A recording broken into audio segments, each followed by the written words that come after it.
व्यक्ति अपनी स्थिति का भान तभी भूलता है जब प्रेम अतीत हो जाता है, अति हो जाए। हमारे पूज्य महाराज जी आज पधारे हैं। आप हमारे श्री वैष्णव परंपरा के आचार्य चरण हैं, हमारे लिए गुरु हैं। आप 1000 बार बुलाने पर एक स्थान पर एक बार जाते हैं, पर अति प्रेम के कारण पता है कि लाला यही हैं, हम भी यही हैं, तो सुबह उत्सव में भी आए, कथा में भी आए। ये प्रेम के कारण होता है। आप हमको कथा के अलावा बुला के देखना एक बार, आ ही नहीं पाएंगे। अपने परिवार वालों के पास ही नहीं जा पाते, अपने रिश्तेदार नातेदार उनके पास ही नहीं जा पाते। भाग्यनगर में ऐसे कई परिवार हैं जिनकी गोद में हम बचपन में खेले हैं, वो आए होंगे घर पे, पिताजी के शिष्य, लेकिन बेचारे बस दूर से ही देख रहे हैं, नहीं जा पा रहे हैं हम। इसका मतलब ये नहीं कि प्रेम नहीं है, लेकिन अब वहां तो समय नहीं है इसलिए नहीं जा पा रहे। पर प्रेम का एक स्वरूप होता है कि प्रेम में व्यक्ति अपना स्वरूप भूल जाता है और फिर अपने प्रेमी के लिए कैसे भी करके कुछ ना कुछ सहज स्वरूप प्रकट करता है। सहजता का प्रादुर्भाव ये प्रेम का प्रतीक है। परब्रह्म है ये जो सैन चला रहे हैं, ये परमात्मा है। इनकी एक भ्रगुटी टेढ़ी करने पर भूचाल आ जाता है तीनों लोकों में। इनके जरा से क्रोध भर के इंद्र की ओर देखने मात्र से स्वर्ग में भूकंप होने लग जाता है। ये जब अपने सिंहासन से पैर नीचे रखते हैं तो शेषनाग कंपायमान हो जाते हैं। इनकी श्वास लेने और छोड़ने से समुद्र में उफान भरता है वो परमात्मा। ब्रज में देखो, ग्वाल बालन के संग डोल रहे हैं, उनके संग खेल रहे हैं, उनके संग कूद रहे हैं। अरे कहां तक कहें, अब पद में ढूंढूं तो मुझे मिल जाएंगे, हैं पद मैंने पढ़े हैं। ठाकुर जी ग्वाल बालों के संग कैसे खेल लीला करते हैं, बोले चलो मेरो आज घुड़सवारी करवे को मन है रो, तू घोड़ा बन जा, चल ए मधुमंगल घोड़ा बन। मधुमंगल घोड़ा बन गए, ठाकुर जी के ऊपर बैठ गए। अब थोड़ी देर तक तो मधुमंगल चलता रहो, थोड़ी देर बाद मधुमंगल उठ गए हो, सो ठाकुर जी गिर गए। अरे जी कहा की होते ने, बोले अब मैं ही बनो रहूंगा, अब तू बन। ठाकुर जी घोड़ा बने, और जब मधुमंगल बैठ रहा था ना उनके ऊपर, उस समय आकाश में 33 कोटि देवता हाथ जोड़ करके थर थर कांप रहे थे। बोले अरे मधुमंगल तुमको पता है तुम किस पे बैठ रहे हो? गरुड़ जी महाराज के नेत्र लाल पड़ रहे हैं, बोले मैं अभी जाता हूं, चीर दूंगा इसको बीच में से। लेकिन ठाकुर जी ने सबको कह रखा है यहां मेरा प्रेमावतार हुआ है, मेरे पौरुष, मेरे पराक्रम, मेरे ईश्वरत्व को भुला करके मैं लीला कर रहा हूं। इसलिए भगवान धराधाम पर 100 वर्ष से अधिक रहे श्री कृष्ण, लेकिन 11 वर्ष 56 दिन की व्रज की लीला सब पे भारी पड़ जाती है। भगवान का ऐश्वर्य एक तरफ, भगवान का पराक्रम एक तरफ, भगवान के वैदुष्य एक तरफ, और व्रज का प्रेम सब पे मानो जैसे ऐसे पानी फेर देता है सब। आप महाभारत की कथा सुन लीजिए, उसमें गीता का ज्ञान जब श्री कृष्ण देते हैं तो कृष्ण की ज्ञानमयी वाणी सुन लेना, विराट रूप का वर्णन सुन लेना। द्वारिका में कितने, एक दिन में हम और हमारे गुरुदेव जो हमको पढ़ाते हैं, जब जब हम मिलते हैं तो हम कुछ ना कुछ नया करते हैं। तो एक दिन हम और गुरुजी बैठ करके हिसाब लगा रहे थे कि भगवान ने पृथ्वी पर आकर कितने दैत्यों को मारा। श्री कृष्ण ने करोड़ पार कर गए, करोड़ों दैत्यों का वध किया। आंकड़ा लिखा है, जब कल मथुरा से द्वारिका जाएंगे ना, वहां पे वो आंकड़ा लिखा है, मैं बताऊंगा कितने कितने दैत्य मारे ठाकुर जी ने। पर वंशी बाकी सबको शून्य कर देती है। व्रज का रास 16,108 विवाहों पर पानी फेर देता है। गिरिराज धरण लीला द्वारिका लीला को फीका कर देती है। क्यों? क्योंकि यहां प्रेमी श्री कृष्ण है। मैं एक बात कथा में कहा करता हूं, आज गोवर्धन लीला है ना कथा में, व्यक्ति जब भारी वस्तु को उठाता है ना तो अपने शरीर के 3-4 भागों को टेढ़ा मेढ़ा कर देता है।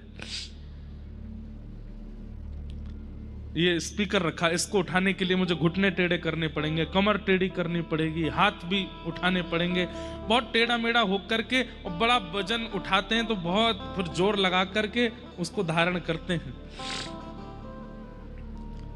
भारी वस्तु को उठाने में शरीर के अंग प्रत्यंगों को टेढ़ा किया जाता है, पर अब ये है इसको उठाने के लिए हमें कुछ नहीं करना पड़ा, उठ गया क्योंकि भार नहीं है। लेकिन कृष्ण लीला में 7 कोस लंबे चौड़े गिरिराज पर्वत को ठाकुर जी ऐसे उठाते हैं सीधे, और 40 ग्राम की वंशी को पाम टेढ़े, कमर टेढ़े, गर्दन टेढ़ी, और फिर ऐसे उठाते हैं, सब टेढ़े है जाए। क्यों? गिरिराज धारण में प्रभाव का दर्शन है और वंशी धारण में प्रेम का दर्शन है। ठाकुर जी मानो टेढ़े क्यों खड़े हैं वंशी धारण में? ये हाथ पांव टेढ़े क्यों किए ठाकुर जी ने? ठाकुर जी कह रहे हैं मेरे अंग प्रत्यंग कोई के सामने ना झुकेंगे सिवाय प्रेम के, प्रेम के आगे झुक जाऊंगा।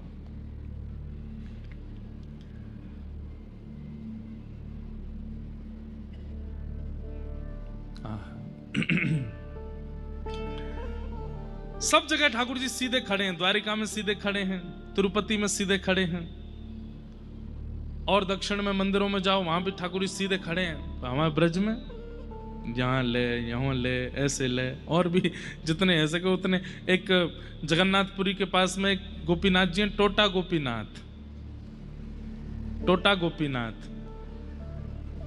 ऐसे ठाकुर जी खड़े भये तो देखे होंगे आपने, पर ऐसे ठाकुर जी यूं ही बैठ गए नीचे, टोटा गोपीनाथ। कथा हमने सुनाई है कई बार कथाओं में। प्रेम तो श्री कृष्ण जो ये लीला कर रहे हैं ब्रजमंडल में, ये प्रेम के अधीन होकर के कर रहे हैं। ठाकुर जी भूल गए कि मैं ईश्वर हूं, परमात्मा हूं, परब्रह्म हूं। और दूसरा कारण, पहला तो ठाकुर जी, अच्छा एक बात कह दें, कोई अतिशयोक्ति नहीं, श्री कृष्णावतार भगवान का स्वांतः सुख है। क्या है? निज सुख, खुद को सुख देने के लिए ठाकुर जी ये लीला कर रहे हैं।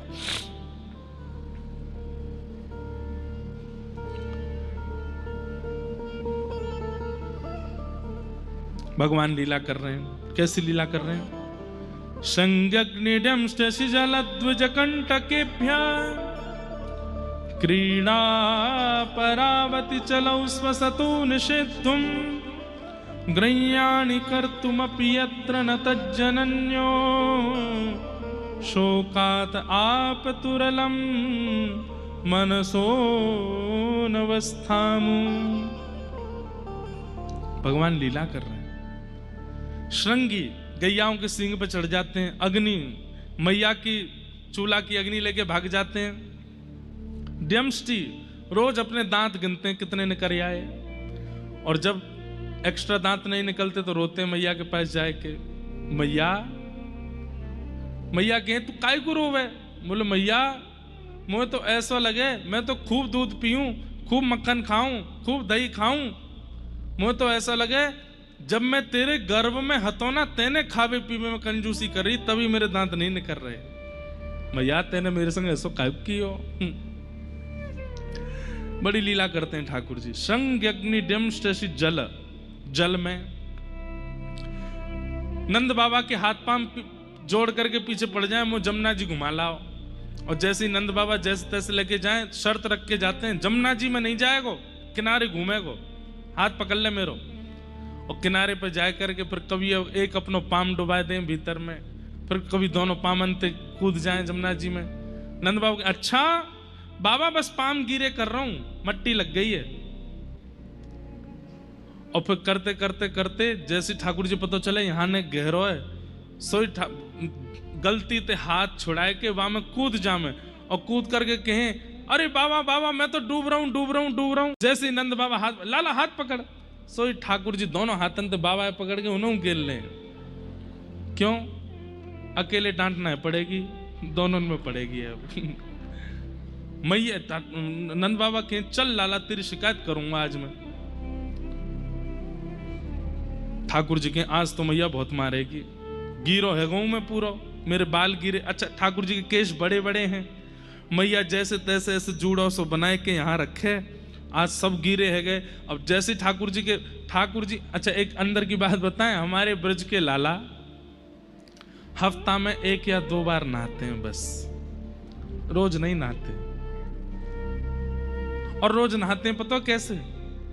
वस्त्र गीलो करके मैया आंख पहुंचते, नाक पहुंचते, गाल पहुंचते, कान पहुंचते, हाथ पहुंचते, है को नहा लियो लाला, बस इतना ही बहुत है। दाऊ दादा के मैया तू यार नहावे क्यों ना है? बोले बिना नहाए तो पूरे दिन नजर लगी रहे यार, नहाए दूंगी तो कहा होएगा। और जादना मैया नहावे, ठाकुर जी आज नहाए हैं, नहा करके फिर मैया बढ़िया सुंदर उर्दपुंड लगाती है, पत्रावली का श्रृंगार करती है। ठाकुर जी को पत्रावली बहुत प्रिय है। ठाकुर जी को पधराने के बाद कभी विशेष उत्सव पे ठाकुर जी जैसी पत्रावली अपने को लगा ले करो, अच्छा लगता है ठाकुर जी को, पत्रावली लगा ले। सुंदर गले में कंठा पहनावे, हार पहनावे, कौंधनी पहनावे, बढ़िया रेशमी धोती पहनावे, एक सुंदर पटका यहाँ से डाल करके लाला के हाथन में धारण करा दे, मोटे मोटे कड़ूला पहनावे। सुंदर ठाकुर जी जब तैयार रह जाएं, दूर ते मैया देखे, लाला की बलैया लेवे, आरती कर दे, और आरती करवे के बाद फिर के लाला इतकुआ गोद में बैठा के फिर आंखन में जितनों काजल लगो सब फैला दे, जितनी पत्रावली बनी सब मिटा दे, बाल ठीक है सबन को बिगाड़ दे, और जितने श्रृंगार करें सबन को अस्त व्यस्त कर दे। ठाकुर जी बोले मैया तू बड़ी विचित्र है, पहले तो श्रृंगार करे फिर सबरो बिगाड़ दे। मैया की भावना है मैं अपने लाला को श्रृंगार करूं, फिर मैं ही देखूं, फिर कोई और नहीं देखे, बाकी सबन को लाला इतना सुंदर नहीं दिखे। यशोदा जी की प्रेम लक्षणा भक्ति बंधुओं बहुत दिव्य है। कभी अवसर मिलेगा ना, केवल यशोदा जी के प्रेम पर चर्चा हो 7 दिन, कैसा प्रेम है यशोदा जी का।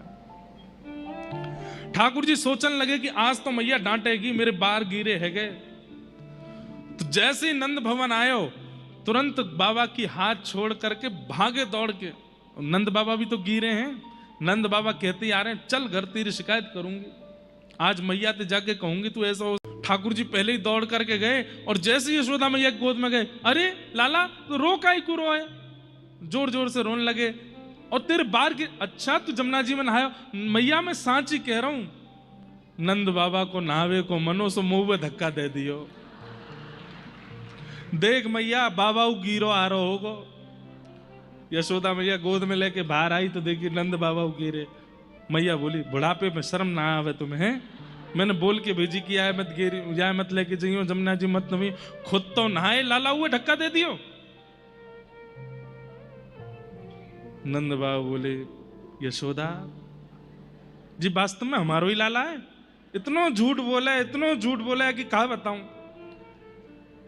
ठाकुर जी कंठ ते लगे, देख ले मैया सुबेरे तो गोपी में झूठो झूठो के, अब बाबा झूठो कह रहे है। मैया कहे ना मेरो लाला झूठो ना है। और जैसे ही मैया अंदर घर में ले जाने लगे, नंद बाबा कहे वारे लाला बहुत उद्यमी है। सब पीछे तो ऐसे हाथ दिखाते हैं, ऐसे ठाकुर जी की लीला। ये सब क्यों कर रहे हैं ठाकुर जी? सबके चित्त में प्रेम प्रकट कर रहे हैं। यही बात तो कह रहे थे वेदव्यास जी से कि आपने सब जगह प्रभाव दिखाया श्री कृष्ण का, उनका स्वभाव क्यों नहीं दिखाया कि वो कितने प्रेमी हैं, कितने प्रिय हैं।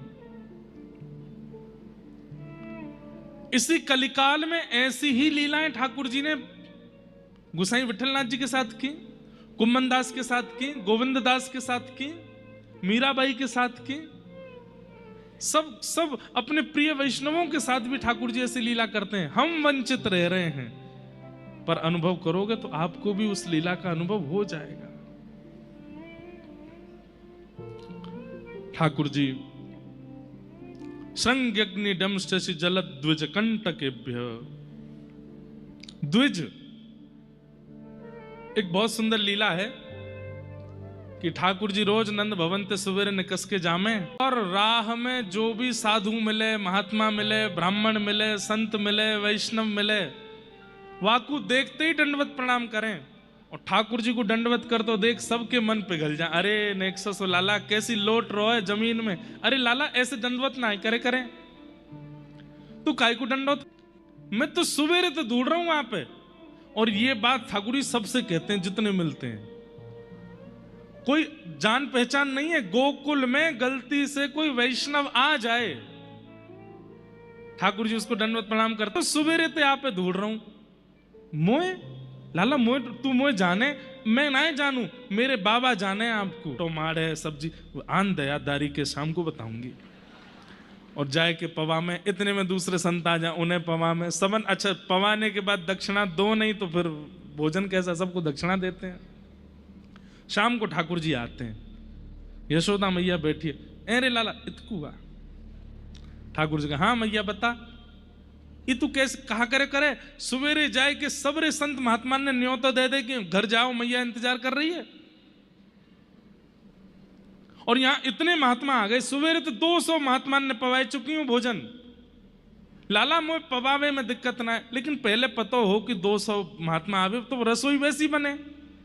अब यहां 4 आदमी इनके काजे सब्जी बने और आज हमें 200, बार बार चूल्हो जलानो पड़े, काय को करे तू ऐसो।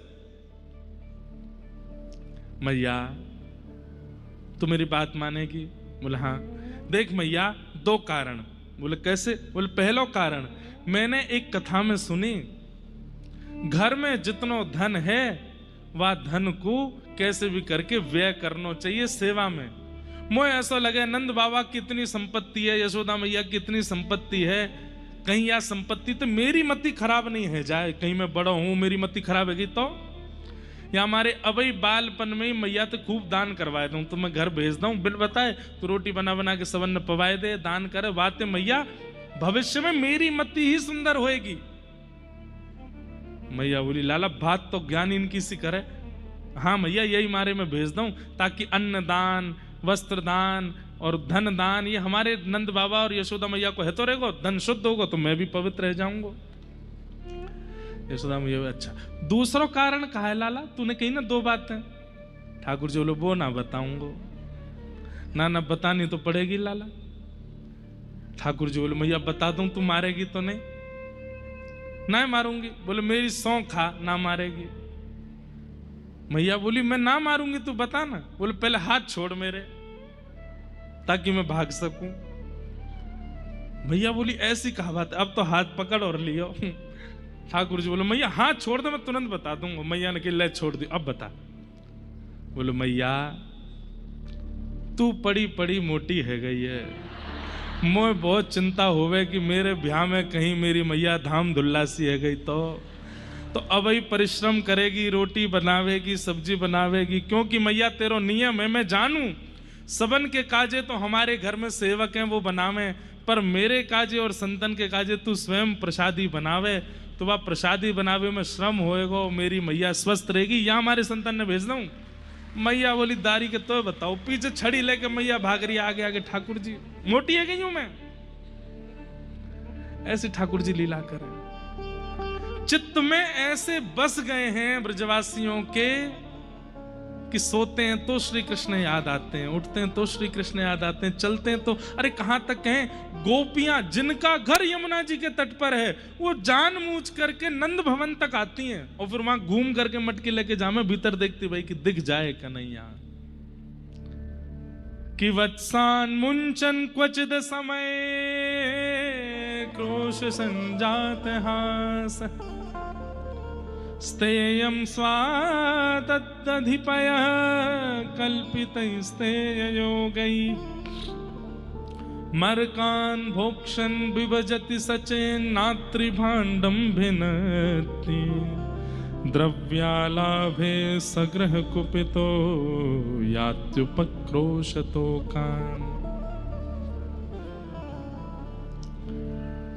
वत्सान मुंचन क्वचिद समय, गोपियां जाकर के यशोदा मैया शिकायत करती हैं, मैया अपने लाला समझा लो। ये शिकायत क्यों कर रही हैं? बोले शिकायत के बहाने कन्हैया को देखे आएंगे। कई लोग कहते हैं महाराज जी अगर बहाने बना के कथा सुनने आ जाएं तो क्या दोष लगता है? भैया बहाने बना के उल्टा सीधा खाने जाओगे, पीने जाओगे, उल्टे सीधे काम करो, उसमें जब आपको ये नहीं लगता कि दोष है कि नहीं तो फिर कथा में क्यों सोचते हो? बहाने बना करके माता पिता से झूठ बोल करके बालक उल्टे सीधे काम करने जाते हैं, तब क्यों नहीं सोचते कि इसमें दोष होगा? और कथा में अगर बहाने बना के आ जाते हैं तो हमको पत्र आ जाता है, महाराज जी कहीं दोष तो नहीं है, हम माता जी से झूठ बोल के आए। वाह, ठाकुर जी की कथा सुनना दोष, और वो सब खाना पीना वो दोष नहीं है। ठाकुर जी की कथा कैसे भी सुनी जाए, भगवत स्मरण कैसे भी किया जाए, भाव को भाव अनख आलस हो, नाम जपत मंगल दिश दश हो, बस भगवान नाम स्मरण होना चाहिए। चाहे गोपियां बहाने बना करके जाती हैं, उल्टी उल्टी बातें बना करके जाती हैं, हमारे घर में ऐसो कर गए हो, मटकी फोड़ गए हो, और माखन को लेप कर गए हो, सब बातें सुनकर के मैया गुस्सा नहीं हुई। लेकिन एक गोपी ने कही, बोले मेरे पति के 73वें जन्मोत्सव पे मैंने सत्यनारायण भगवान की पूजा करवाई, सुबह सुबह पंजीरी भूज रही और तुम्हारो लाला मेरे घर आयो। सब लोग इधर देखो। मैया बोली अच्छा। बिना नहाए धोए आंखन ने मीट तो भयो आयो, और मेरे रसोई घर के द्वार पे आए के बोलो भाभी जी कहा कर रही हो? मैंने की लाला दूर दूर दूर भीतर मत आइयो, पंजीरी बननो, भोग बननो ठाकुर जी काज। आज तेरे भैया को जन्म देने ना, उनके काज सत्यनारायण भगवान की पूजा रखी है, तो सत्यनारायण भगवान को भोग लगेगो, वाके काज भोग बना रही हूं। तो मुझे बोलो ये सत्यनारायण कौन है? मैंने की लाला सत्यनारायण जय जय जय जय जय जय। बोले हाँ, सबसे बड़ो जय जय तो मैं हूं, मुझे बड़ो कौन सा आगो? या पूरे ब्रज में सबसे बड़ा तू भाभी बड़ी भोरी है, पता ना कौन की पूजा करेगी। चौकी आसन लगा, मैं बैठ जाऊंगा, मेरे भोग लगा दे, और मैं तेरे पति को आशीर्वाद दे दूंगा, जुग जुग जीवेगो, 100 साल लंबी आयु हो जाएगी। सत्यनारायण कहा करेगो, कछु ना करेगो। तो मैंने कही लाला तू बातन ने तो बहुत बना, मोह धोबो आवे ना बने जय जय। सुबह सुबह आ गए हो बिना नहाए धोए, और मैंने नेक लाला के माथे पर नेक ऐसे धर दियो बात बनावे। तो यशोदा मैया तुम्हारो लाला इतनो गुस्सा है गयो, मुझसे बोलो तेने असली जय जय को अपमान कियो, नरक में जावेगी, और देखियो या को फल तो को कहां मिलेगो। यशोदा मैया सुन रही है, ये मेरो लाला करे ऐसे? बोले हमें मैया इतनो तो वापस बोलना ही ना आवे। अरे मैया तुम कहा जानो, देखवे में ऐसा लगे नेक्सस पेट में 1.5 हाथ की दाढ़ी है वाके। कभी हमारे घर छुप के बैठ के देखो, तब बाकी बातन न सुनो। फिर कहा भयो? बोले फिर तो मैं कहा बताऊं कहा भयो। बोले बता दे। बोले जन कहां थे कुत्ता के 2 पिल्लान ने भीतर ले आयो, और सत्यनारायण भगवान के सिंहासन पर बिठा के भाज गयो, और जाते जाते बोलो भाभी जी ने देख लियो अपने जय जय को जाके। मैं जैसे ही गई तो वहां 2 कूकर के बालक परमानंद दास को ठाकुर लायो पिल्ला घेर, लालकू भावे गाने बेर। परमानंद दास जी को पद है। कैसे पद है? लालकू भावे गाने, गाने मतलब गन्ना, गन्ना जानते हैं? बेर, लालकू भावे गाने बेर, परमानंद दास को ठाकुर लायो पिल्ला घेर। पिल्ला बैठा दिए वहां पे। मैंने पूरा मंदिर धोया दोबारा थे, और फिर ते सबरी सामग्री सिद्ध करके फिर पंजीरी को भोग लगायो, लेकिन तुम्हारो लाला पूरे दिन नहीं आयो। मैंने बाकी सखांत पूछी भी कि लाला क्यों नहीं आयो? अरे वो तो रूठो बैठो जमुना जी पे करो, असली जय जय को अपमान करेगी, वह घर नहीं जाऊंगा मैं। बोले पूरे दिन नहीं आयो। लेकिन मैया आयो। बोले कब आयो? बोले अर्धरात्रि में आयो। आधी रात में? वो तो मेरे बगल में सोवे पलना। अरे मैया तू सुबह के सो जाए, फिर तेरो लाला भाग जाए। आधी रात में आयो, और सोते भय मेरे पति के बगल में मैं सो रही, उनकी दाढ़ी और मेरी चोटी बांध के भाज गयो। सवेरे जब उठे तो पति की दाढ़ी खींची, मेरी चोटी खींची। ऐसा उधम करे तुम्हारा लाला? यशोदा मैया बोली मोए भरोसा नहीं है, मैं बुलाऊंगी लाला। यही तो चाह रही थी गोपियां कि बुलावे। मैया ने आवाज लगाई, लाला ओ कन्हैया जल्दी आ। अब और दिना तो मैया बड़े प्रेम से जावे, लाला के पाम दबावे, बड़े आनंद से उठावे। आज मैया नीचे तो ही चिल्ला रही है।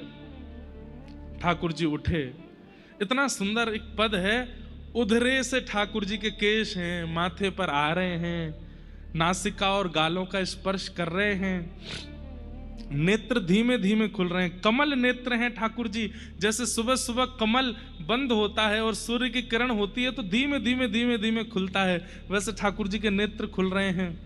रात में दूध पी के सोए हैं तो होठ के बगल से दूध की सफेदी थोड़ी थोड़ी सी यहाँ पे जम गई है। गुलाबी से ठाकुर जी के ओष्ठ हैं। ठाकुर जी के गले में 2 माला पहनी हुई है, एक माला पीछे चली गई है, एक माला इतकू आ गई है।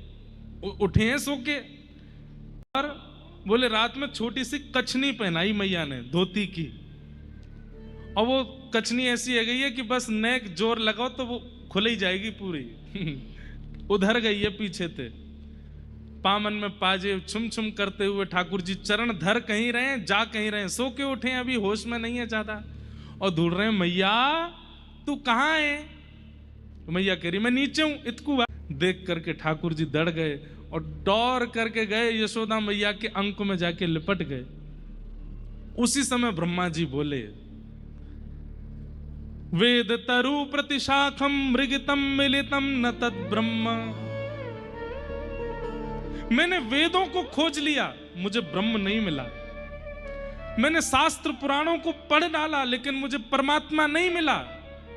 लेकिन तभी बोलते मिलितम मिलितम, मिल गया मिल गया मिल गया। बोले कहां मिला? बोले एक गोपी के आंचल में लिपटा हुआ मिल गया, ये रहा पर ब्रह्म। कहने का अभिप्राय ब्रह्मा जी क्या कह रहे हैं, वेदों में नहीं मिले, शास्त्रों में नहीं मिले, बड़े बड़े उपनिषदों में नहीं मिले, और गोबर थापने वाली एक सामान्य सी गोपी के पल्लू में छिपे हुए हैं वो परमात्मा, वो पर ब्रह्म। देखो वो रहे। मैया कहा भयो? मैया बोली अरे लाला तेने या गोपी क्या ये कियो, या क्या ये कियो, या क्या ये कियो। सब गोपियों की बात। अब गोपियां तो बहाना बना के आई थी कि जितनी देर मैया डांटेगी हम लाला को देख लेंगे। गोपियां सब देख रही हैं, अरे देखियो केश देख कितने सुंदर हैं, कान देखियो कितने प्यारे लग रहे हैं, अरे नेत्र देख, काजल फैल लो, इतनी कितने साल के हैं ठाकुर जी? 3 साल के। और जो गोपियां रूप पर मोहित हो रही हैं वो कितने साल की हैं? 80 वर्ष की, 90 वर्ष की, 80 वर्ष की, 70 वर्ष की। 3 वर्ष के बालक के प्रति प्रियतम जैसा भाव, ये सामान्य आज घनघोर कलिकाल में भी ये संभव नहीं है। उसमें कैसे हो गया? क्योंकि वो परमात्मा है, और परमात्मा जीवात्मा को ऐसे आकर्षित करता है जैसे लोहे को चुंबक। गोपियां अपने वश में नहीं है ठाकुर जी से प्रेम करने में। थोड़ी देर में जब ठाकुर जी रोने लगे, आंखन में आंसू आए गए, यशोदा मैया, अब यहां पे पद गाया ठाकुर जी ने, मैं नहीं माखन खायो सुमैया मोरी, मैं नहीं दही चुरायो, मैं नहीं माखन खायो सुमैया मोरी, मैं नहीं दही चुरायो। मैया मैंने नाई चुरायो, ये सबरी झूठ बोल रही है। मैं तेरी सौगंध खा के कह रहा हूं, मैं तो जऊ ना पतो इनको घर कौन सी गली में। झूठ बोल रही है सबरी। ना लाला मुंह को भरोसा है इन गोपीन पे। ठाकुर जी बोले भरोसा है। इतने में ही ठाकुर जी गए और गैया चरावे वाली लकुटी लेकर के आए, और मैया तो बोले मैया ले, अब कोई और तो गैया चरवाए लियो, मैं तो जा रहा हूं घर छोड़ के। 3 वर्ष के ठाकुर जी घर छोड़ के जा रहे हैं। ये ले अपनी लकुटी कमरिया, ये ले अपनी लकुट कमरिया, मैया बहुत ही नाच नचायो, बहुत ही नाच नचायो। मैया दूसरो लाला कर लियो, वही तो गैया ने चरवैयो, मैं तो जा रहा हूं घर छोड़ के।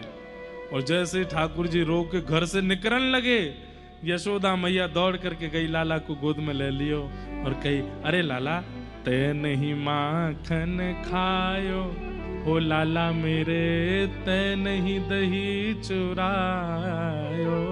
ना खायो लाला तेने माखन, मैंने मान ली तेरी बात। मैया ऐसे ना मानूंगा तो बोले जो छड़ी लेके तू मोए दिखा रही वही छड़ी थे इन गोपीन के पीछे भाग।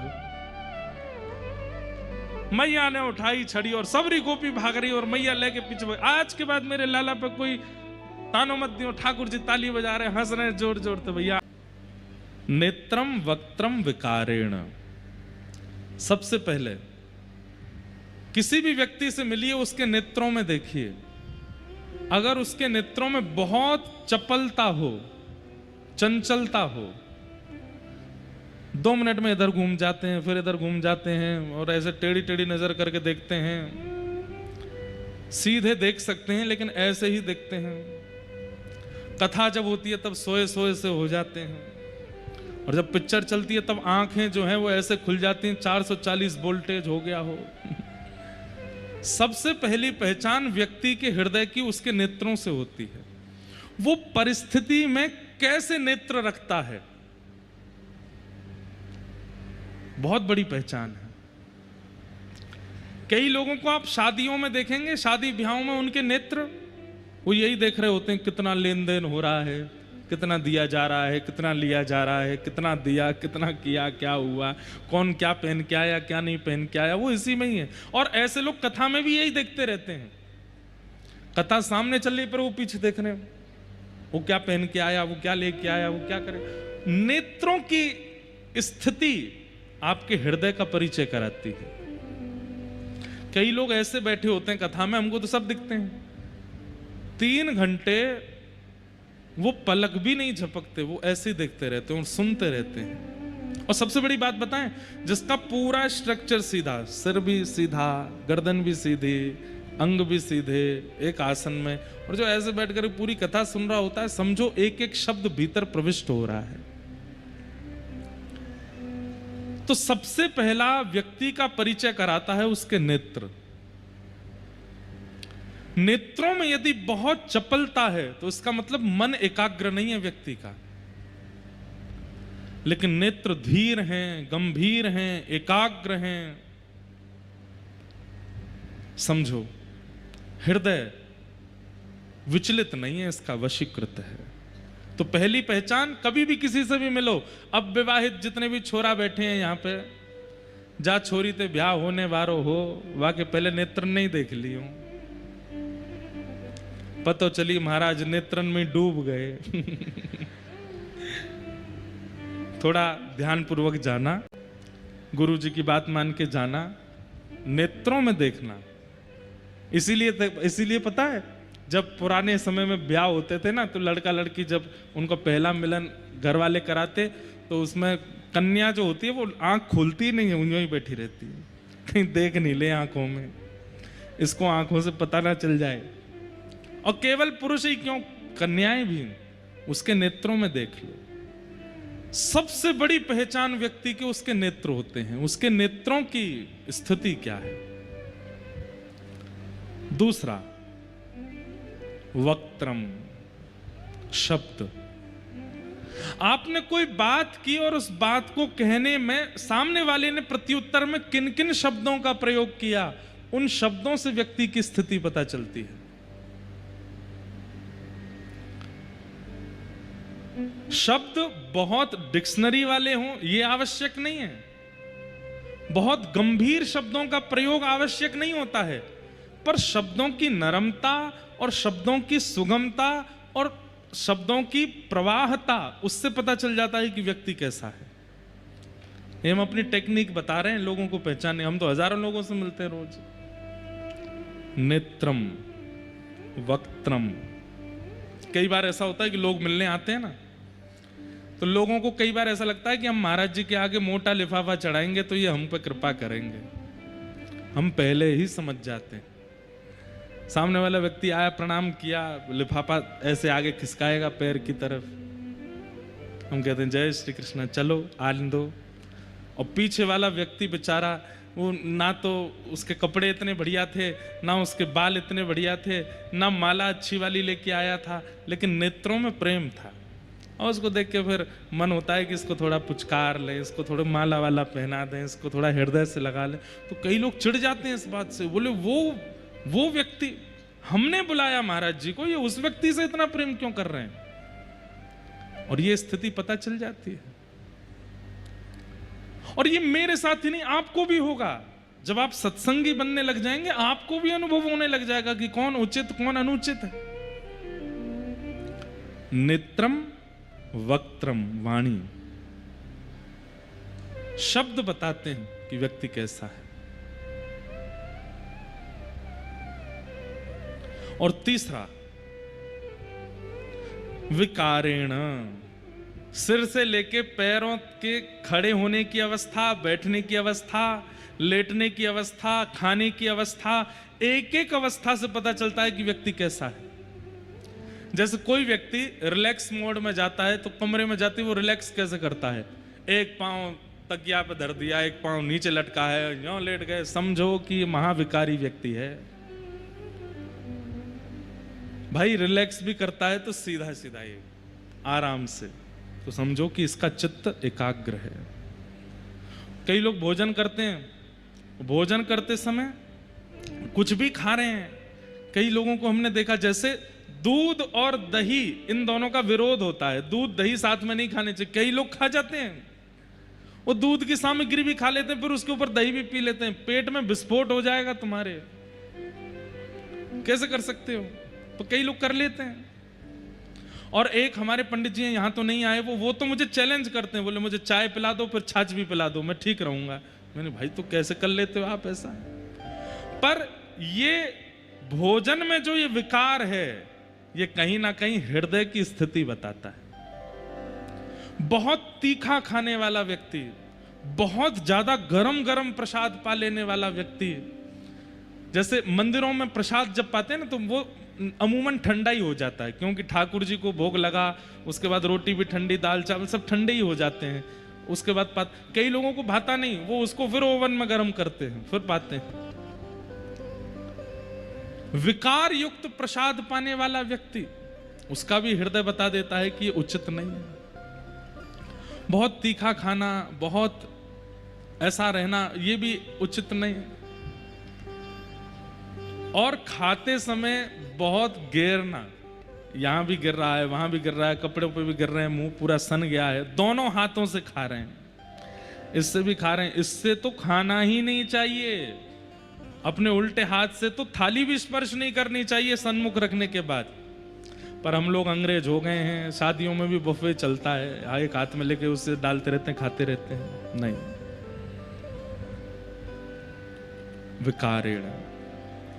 आप आराम कैसे करते हो, आप भोजन कैसे करते हो, आप एकांत में बैठते कैसे हो, आप लेटते कैसे हो, सोते कैसे हो, स्नान कैसे करते हो, एक एक प्रक्रिया आपके हृदय की गति बताती है। और जो व्यक्ति इन तीनों में निपुण होगा, नेत्र गंभीर हैं, वाणी भी सधी हुई है और विकार आकार भी शुद्ध है, उस व्यक्ति का हृदय निश्चित एकाग्र होगा, विचलित नहीं होगा। और यह पता चल जाता है एक वैष्णव व्यक्ति को, एक सत्संगी व्यक्ति को, इन तीनों से पता चल जाता है कि व्यक्ति कितना संबंध बनाने योग्य है, कितना समीप बुलाने योग्य है।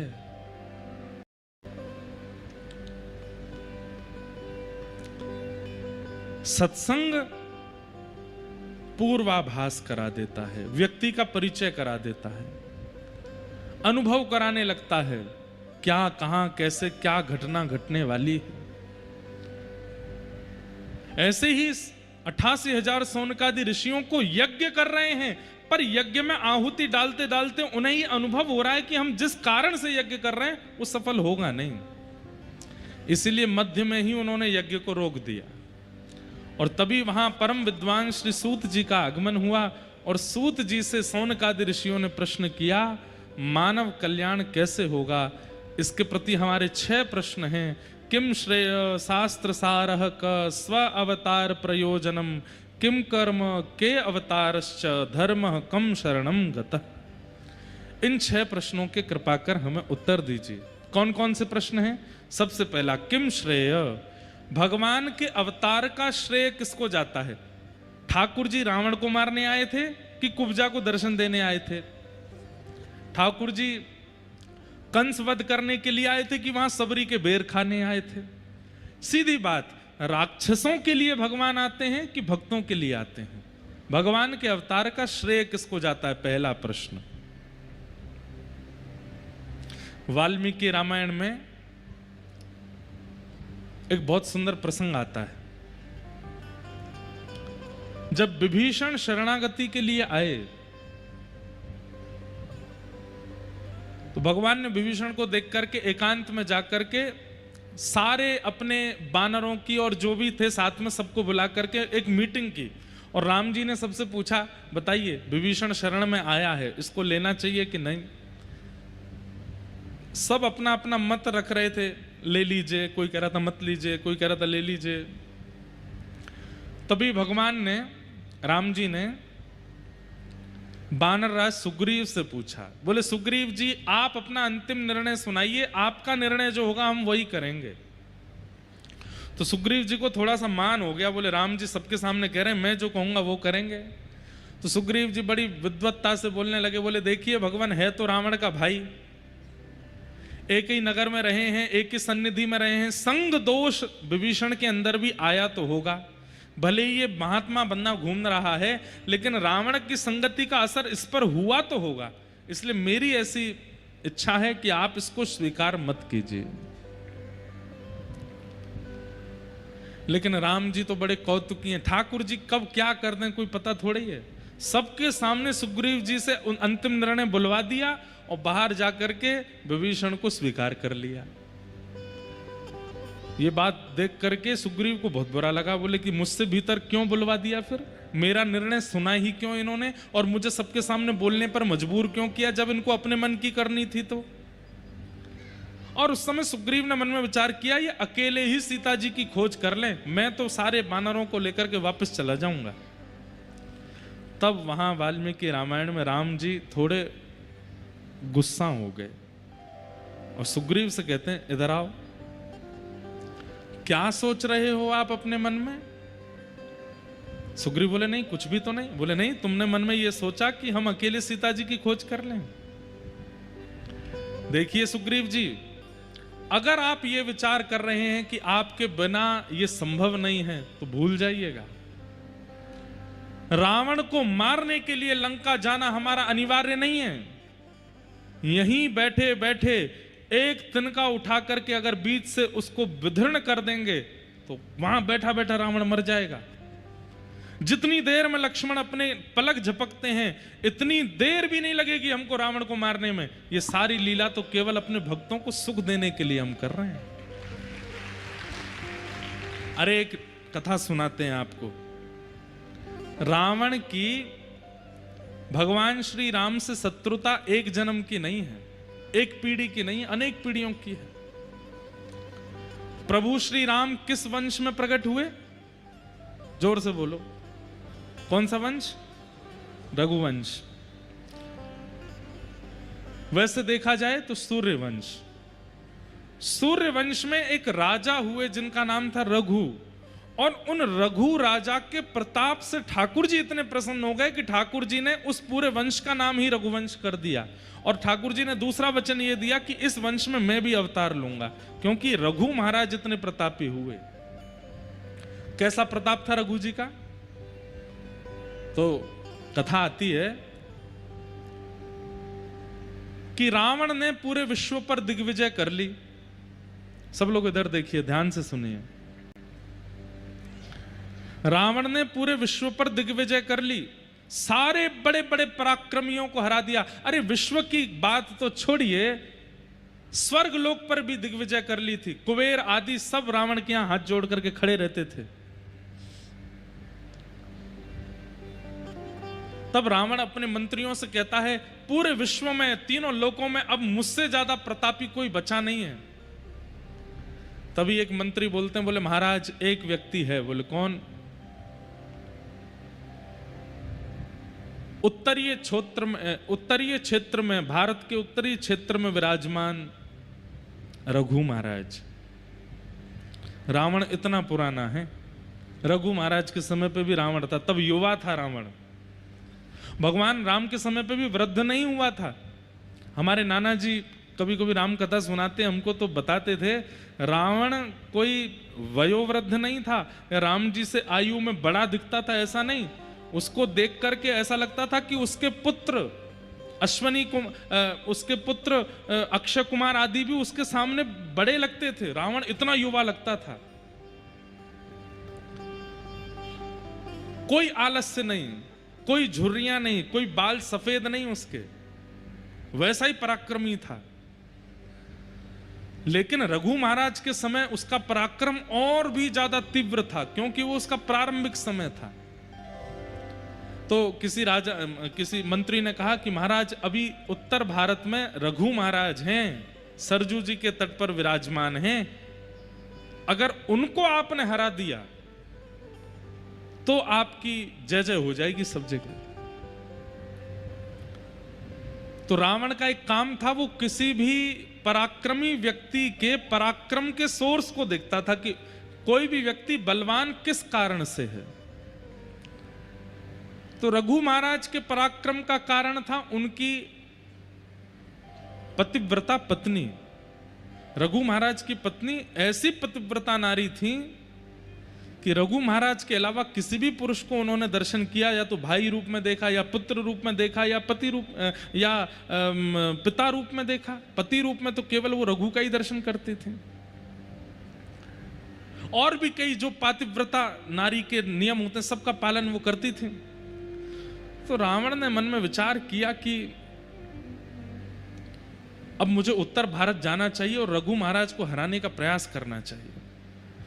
तो रावण उत्तर भारत गया और सरजू जी के तट पर बैठे हुए रघु महाराज के चरणों में जाकर के रावण ने पहले प्रणाम किया और प्रणाम करके कहा, महाराज मैं आपका शिष्य बनना चाहता हूं, आप कृपा करके मुझे पराक्रम बल का अनुभव कराइए। तो रघु महाराज बोले, पहले संध्या वंदन करो, हमारे साथ बैठ जाओ। तो संध्या करने लगे, गायत्री संध्या सरजू जी के तट पर। रावण भी ब्राह्मण तो था ही, संध्या वंदन जानता ही था, बैठ करके संध्या कर रहे थे। तो संध्या के समय एक अघमर्षण का जल होता है, हर ब्राह्मण संध्या करते हैं तो हाथ में जल लेकर के अघमर्षण के जल में ऐसे श्वास छोड़ी जाती है, और अघमर्षण का जल जो होता है वो ऐसे भुजा उठा के पीछे डाला जाता है या इधर से पीछे फेंकते हैं। कहते हैं अघमर्षण का जल यदि हरे भरे वृक्ष पर गिर गया तो वो सूख जाएगा।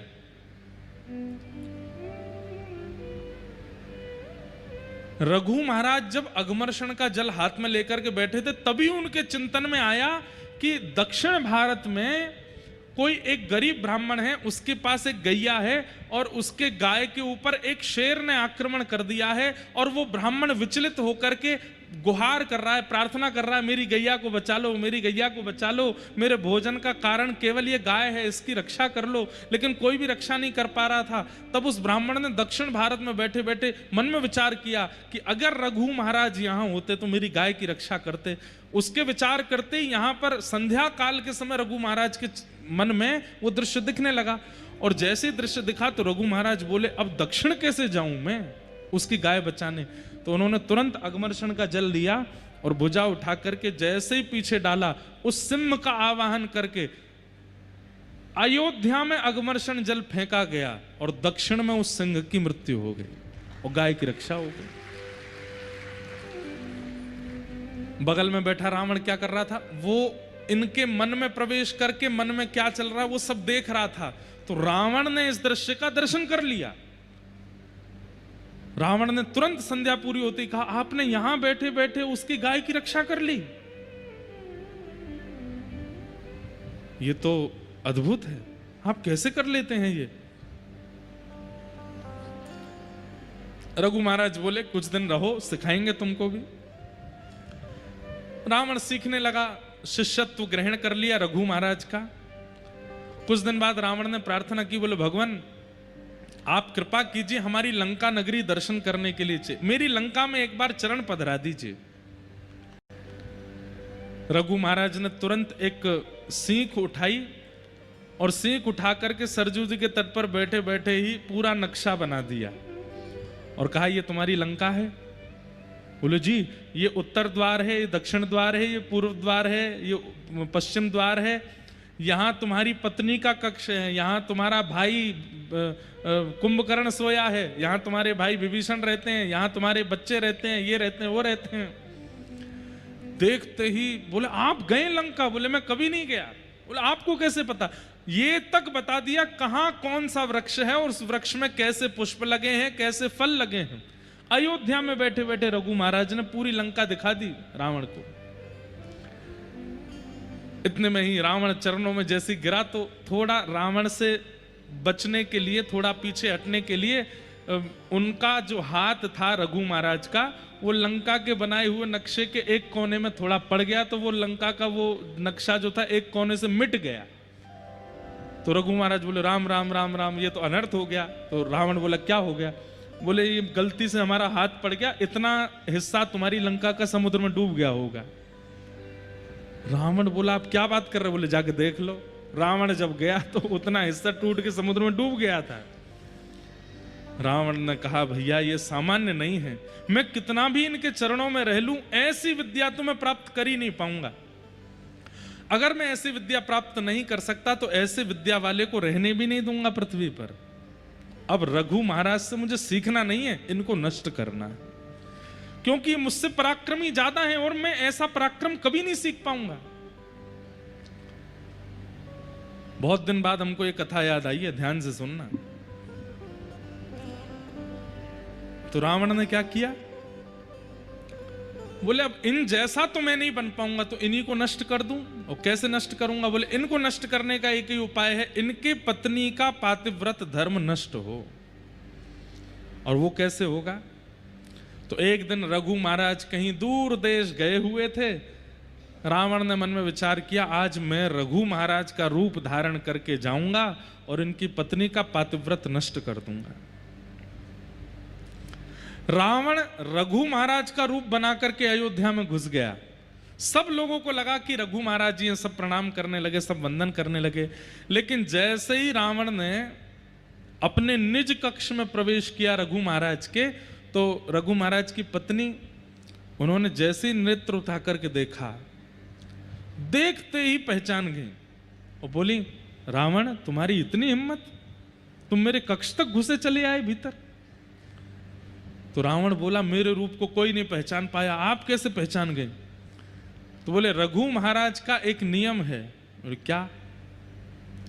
वो जब अपने राजभवन में प्रवेश करते हैं तो उनके मस्तक पर अयोध्या के रज के कण दिखाई देते हैं। वो नित्य अयोध्या को प्रणाम करते हैं, यहाँ की रज को लगा करके आते हैं, और तुम्हारे माथे पर वो रज दिखाई नहीं दे रही। तुम उन जैसा रूप तो बना लिया लेकिन उन जैसे नियम नहीं ला पाए हो, इसलिए मैं पहचान गई हूं कि तुम रावण नहीं, तुम रघु नहीं हो। और भी कई नियम हैं। रघु महाराज जब कक्ष में आते हैं तो वो सीधा मुझसे बात नहीं करने लगते, उनका एक नियम है, उनका एक शिष्टाचार है, वो तो तुम सीख नहीं पाए। केवल रूप बनाने से कोई रघु महाराज थोड़ी हो जाएगा। तुरंत आज्ञा कर दी, बोले इसको बंदी बना लो। बंदी बना लिया। रघु महाराज आए तो पत्नी ने सारा सत्य वृत्तांत बताया। बोले आपका शिष्य बना घूमता है, आपका रूप बना करके मेरा पातिव्रत नष्ट करने आया था। तब रघु महाराज ने तुरंत एक बाण संधान किया और कहा रावण आज तेरा वध मैं करूंगा।